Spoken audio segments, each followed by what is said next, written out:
Mi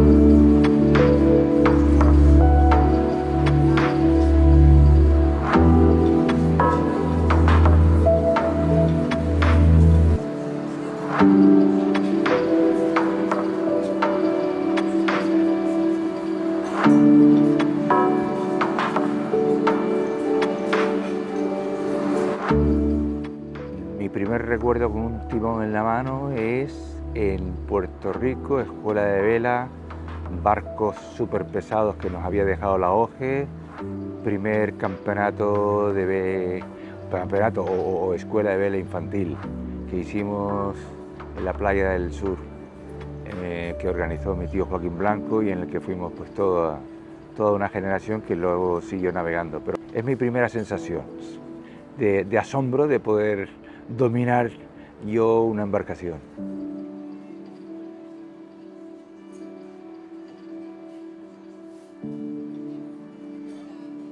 Yo creo que el secreto de aquella generación, que incluye hermanos, primos y otros amigos que no voy a nombrar para no olvidarme de ninguno, yo creo que el secreto fue la acogida en el Club Náutico.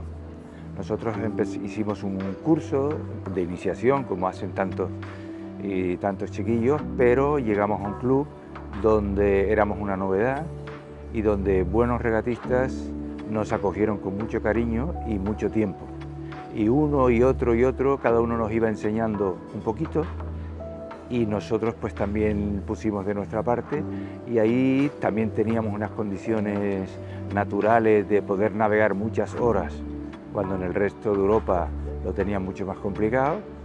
Y yo creo que todo eso fue lo que contribuyó a que posteriormente, bueno, que creáramos una base y que posteriormente pudiéramos triunfar cada uno en su faceta. Bueno, mi tío Joaquín Blanco fue el impulsor. Si él no llega a creer en la vela infantil, en el Optimist, pues no creo que estuviéramos aquí. Él fue el que tuvo esa inquietud, el que organizó ese primer curso, posteriormente continuó trayendo buenos entrenadores, fomentando nuestro pase, porque cuando sales del Optimist saltas a la clase Europa 420, pues, fomentando ese pase. Continuó luego con las relaciones con la Federación de Vela, pues para que pudiéramos saltar a la residencia Blume en Barcelona, que nos facilitó pues la preparación olímpica. Sin la figura de mi tío Joaquín, realmente no creo que estuviéramos aquí.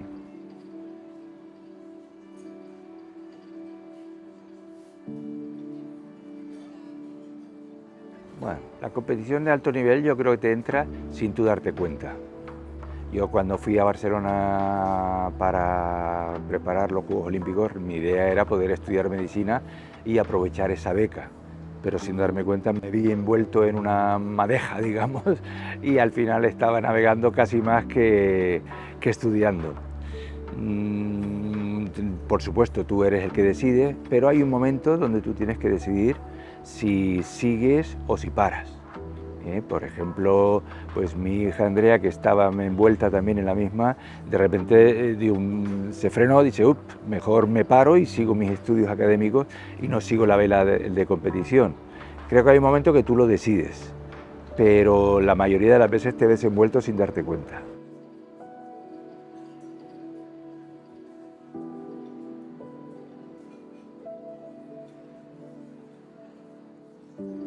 Mucho y poco.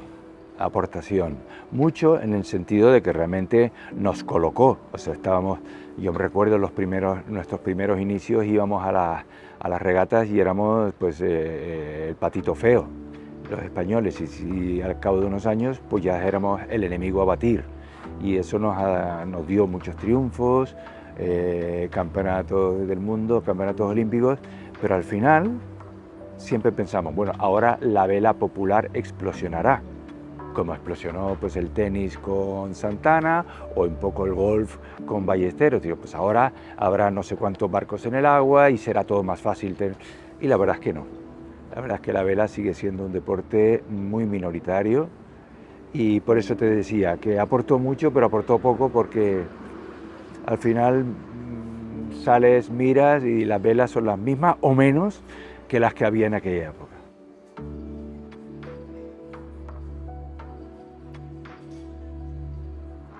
Yo creo principalmente España sigue considerando la vela un deporte elitista. Curiosamente, porque solamente cruzas el Pirineo y te das cuenta del trato que le da Francia, Holanda, Alemania a la vela, donde existen muchos más centros municipales y donde navegar no es tan caro. España ha ido evolucionando, ya tiene centros o aperturas al mar en las que no hay que ser un socio de un real club náutico, ¿eh? Pero seguimos estando muy a la cola. Hoy en día, yo siempre lo digo, hoy en día comprarte un crucero, un barco de vela crucero, es asequible.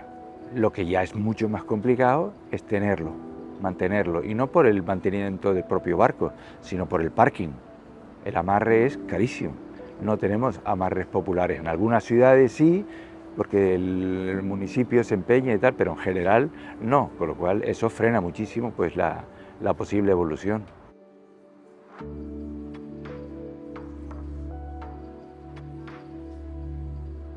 Bueno, yo he navegado, pues, aparte del Optimus, el Europa, el Fin, el Snipe, el Star, el Láser, que ahora es el Ilka, yo con el que más he disfrutado es con el Fin. El Fin, al que más manía le he cogido es al Star, porque realmente era un barco, a mí me gusta mucho navegar con viento, y era un barco que con viento es difícil de controlar. Pero sin duda los mejores recuerdos los tengo del Fin. El Fin es un barco primero solitario, el no depender de otra persona ya es una gran ventaja, y es un barco muy noble. Así como en el Láser que navegó posteriormente, pues es un barco solitario y se comporta muy bien con viento y esto, pero no es tan noble. Bueno, es un barco pesado que generaba el trabajo o la convivencia de regatistas de diferentes países solamente por el hecho de verte obligado a ayudarte unos a otros, porque si no, no había quien podía subir el barco, bajar el barco y todo esto, ¿no? Yo los mejores recuerdos los tengo del Fin.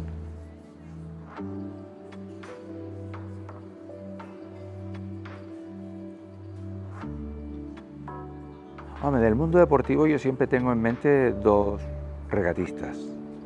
El John Bertrand, un americano de la época de los 83, 84, que realmente tú veías que tenía un don un poco especial que le hacía diferente, y sobre todo el brasileño, el Torben Grael, con el que estuve navegando en los 94, 95, 96, preparando Atlanta, que también es otra de aquellas personas que tú dices, este es algo diferente, tiene un plus que no tenemos los otros.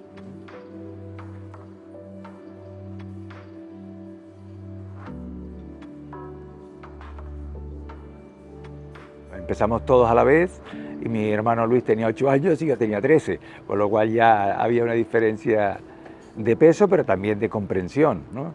En el Optimus, desde luego, me arrastré como una colilla, pero también es verdad que teníamos barcos, los primeros barcos, y no eran los mejores, y a la que mis hermanos empezaron a cambiar ya los barcos y a mejorarlos, empezaron a triunfar. Luego en la clase Europa la verdad es que pasé de forma rápida, estuve 6 meses solamente, y bueno, estuve con mi primo Joaquín, donde él quedó campeón de España en Mallorca. Yo no sé si quedé segundo o tercero, pero bueno, estaba ahí, pero eso dio pie a que la federación se fijara en nosotros y nos diera la beca para poder ir a Barcelona a estudiar la carrera, compaginándola con la preparación olímpica. O sea que fueron 6 meses muy importantes en la vida futura.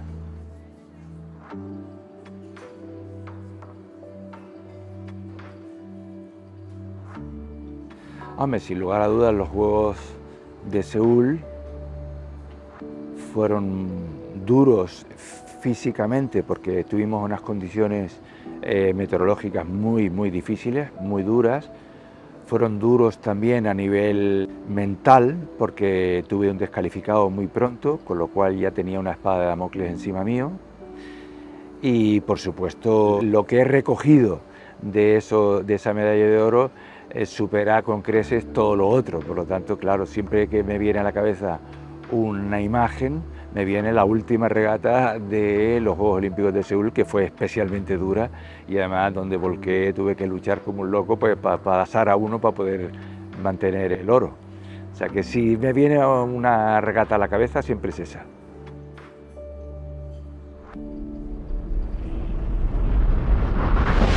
Para José Luis, Seúl significaba su quinta cita olímpica. El español José Luis d'Oreste, acompañado por el representante de Islas Vírgenes, Peter Holberg, fueron quienes subieron al podio. Carlos Ferrer Salat, presidente del Comité Olímpico Español, acompañado del presidente de la clase FIN, Gerardo Sellinger, fue quien impuso la medalla de oro a José Luis d'Oreste. ¿Esta medalla pesa? Bueno, de peso no mucho. Lo que traerá detrás, el peso que traerá detrás todavía no lo sé. Me imagino que, o espero que sí, que pese además mucho.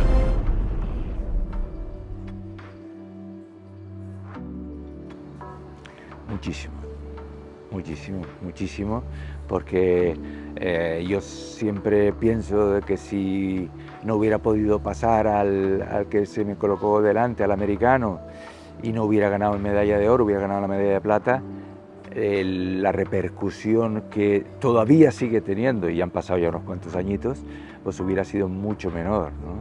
Entonces esa medalla ha tenido muchísima repercusión. Además, fue una medalla que fue la única. No fueron unos Juegos Olímpicos que hubiera habido muchas medallas en España. Hubo 3, un oro, una plata y un bronce. Claro, esa medalla de oro que teníamos detrás, además una empresa que le interesaba publicitar, una tabacalera, que le interesaba publicitar esa medalla porque era su forma de salir en los periódicos, pues contribuyó a que mi imagen saliera mucho.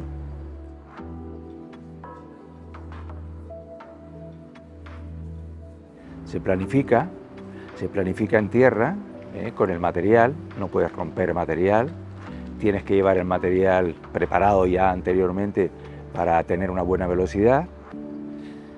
Se planifica luego en el agua, sabiendo un poco pues, dónde viene la corriente, qué opciones de viento hay, de intensidades y sobre todo de dirección, hacia dónde puede cambiar o no puede cambiar. Se planifica mucho la salida es fundamental en una regata, no puedes quedarte en segunda línea porque entonces ya difícilmente podrás recuperar, y luego hay que tener suerte. La suerte influye, nos neguemos o no nos neguemos, pero la suerte influye.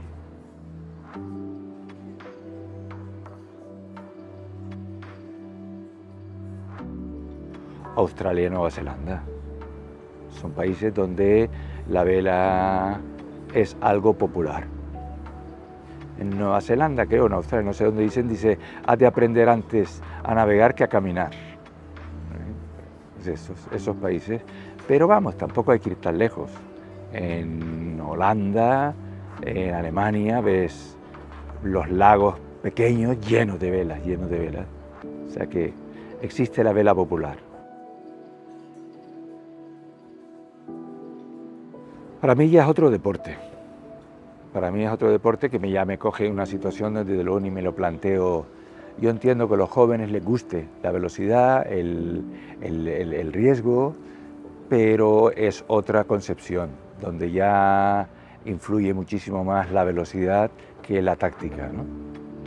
No me gusta, pero entiendo que es una evolución natural.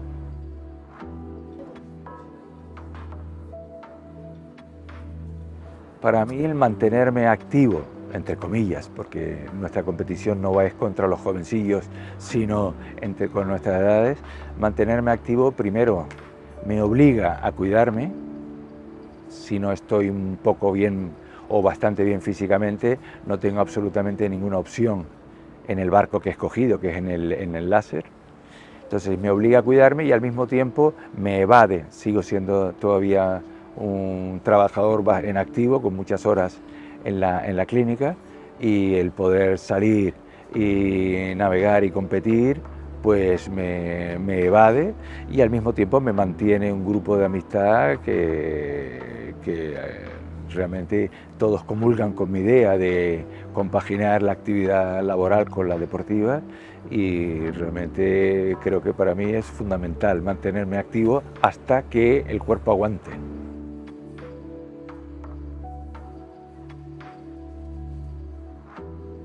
La exigencia es dura porque el barco que he escogido, el láser, es muy duro.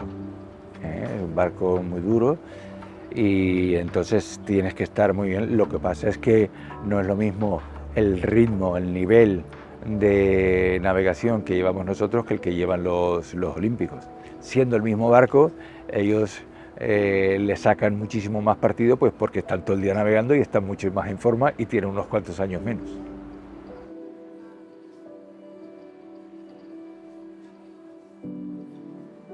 No, como médico yo he dado muchos tumbos también. Empecé con la rama de la fisiología, que es pruebas de esfuerzo, y al final me he convertido más en un especialista en ecografía, en el estudio de las lesiones, en el dar soporte a los traumatólogos de mi grupo.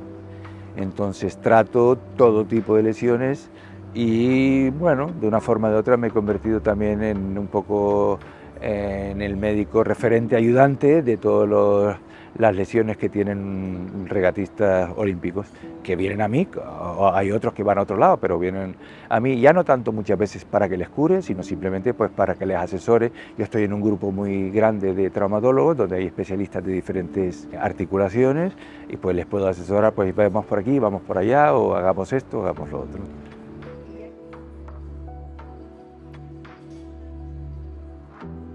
Las hay, pero las hay un poco en función del barco que navegas. Por ejemplo, cuando yo navegaba en Finn, navegábamos con unos chalecos de peso que nos poníamos aquí y esto generó muchísimos problemas de espalda. Entonces en el Finn teníamos la espalda y la rodilla como factores de mayor riesgo. Los barcos de hoy tan rápidos, el factor de lesión es el traumático, el golpe. Entonces los hay que se fracturan incluso huesos a base, pues claro, la velocidad ya empiezan a ser considerables.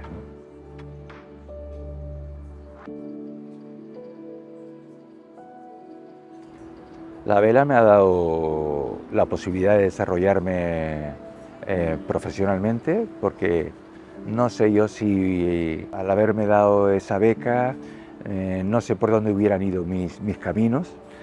Me ha dado muchísimas amistades y me ha dado muchísimo reconocimiento social, que no sé si me lo merezco o no, pero me lo ha dado. En el fondo es el poder seguir navegando hasta ahora, el poder seguir manteniéndome medianamente en activo. Hasta ahora, pues para mí es quizás el mejor legado que me ha dejado la vela.